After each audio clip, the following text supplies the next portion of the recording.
There is a deep conversation right now about value for money when it comes to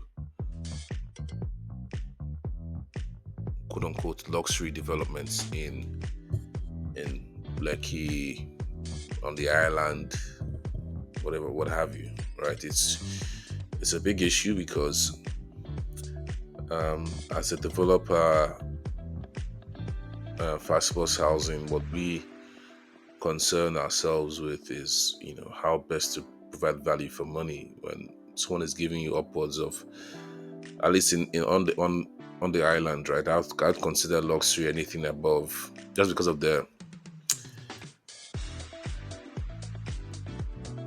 what you want to call, a net worth of the area, the economic activity on the area, on the island. Anything above 50 million for me is luxury, right? So, or let's just say 60. I don't even know, because even on the Ajana, you can't even get a house for 50 million anymore. So let's say 60, 60 and above, right? So the issue is getting value for money right now. That's the biggest issue, and yeah, it's a completely understandable issue, because no one wants to spend money and not get what they paid for. You want to pay for something, especially if you have the money to pay for something luxury and the comfort that's supposed to come with that. You don't expect to face some challenges, like especially like you would get in Lekki environs, flash flooding, bad roads, um, noise pollutions from generators, you know, unstable uh, public electricity supply, and perhaps a lack of potable water access. Sometimes either not enough water or bad. You know, when I say bad, I mean bad water. Um, and even down to the house itself, maybe POP falling and things of that nature. It's admittedly it's an issue. I mean, you can't go around it, and but I just can't help but look at it from a perspective of what you know it's going to take, or it does take, to deliver some of these projects. Um, let's start with the house itself. I mean, to even build your house, I mean, and all that, you have to worry about the infrastructure that gets the would-be buyer to the house. And sometimes you do the road yourself, drainage yourself, especially when it's maybe not an estate where they haven't done it themselves. So you have to spend that money. Then you have to take light, or get transformer to the place. It's a lot. Then water supply.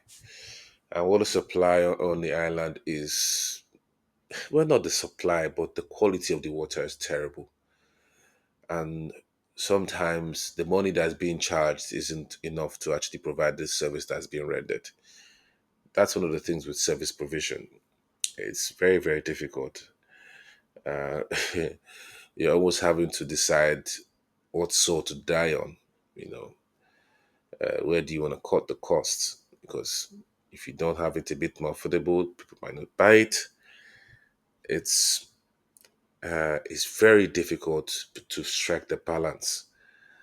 Um, man, it's a real challenge, man. I know, and I can understand from the perspective of the buyer. They don't care, right? It shouldn't matter. I already paid, so fix it.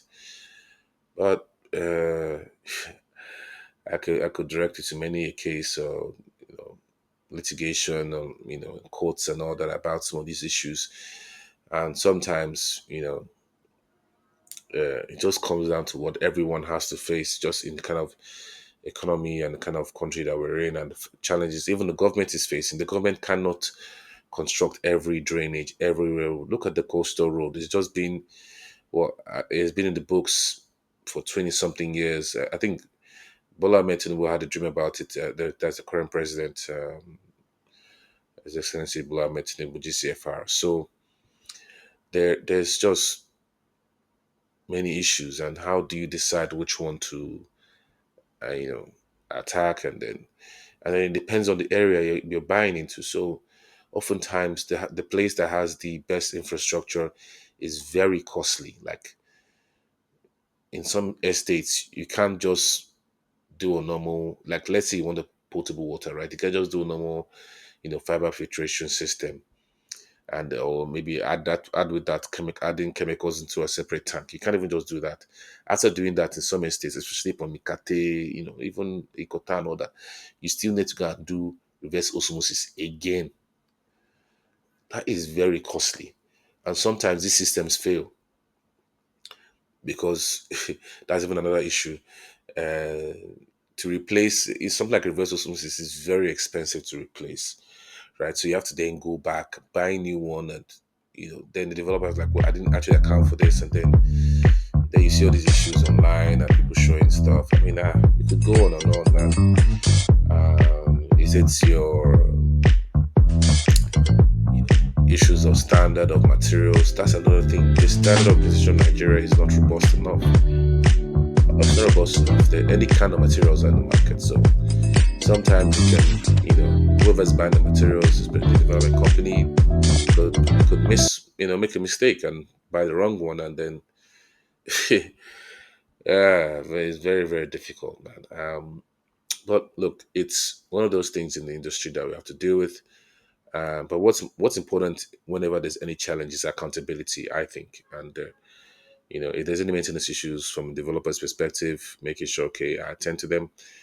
I personally, well, not personally, but our brand, we decided to say, okay, look, clearly we don't have a good hang or good understand, well, a good grasp on the issue of service delivery, in terms of water and all that. So, but we try and outsource that to a facility management company to handle those areas or facilities per se, right, for a property. So you go through all these ebbs and flows, but these are challenges. But it gives an explanation. It gives you some context as to why these things are the way that they are.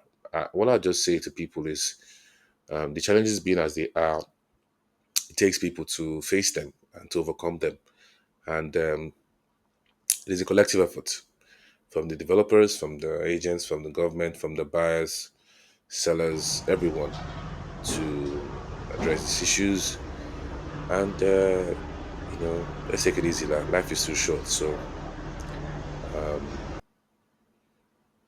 earlier we all come together to address all these challenges to make our houses a bit more affordable, especially the ones that are luxury or quote unquote luxury to be or to fit in to the value that they're supposedly trying to give by costing so much, right?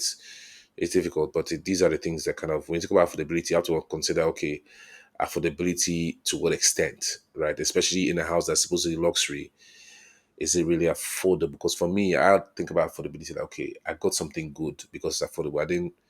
I'm not trying to get something that's inadequate, right? So adequate housing, adequate infrastructure, and what have you. So I'll leave it at that for this episode or for this conversation series.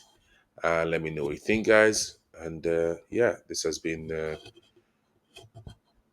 CEO of Facibus Housing, Chuka. Thank you.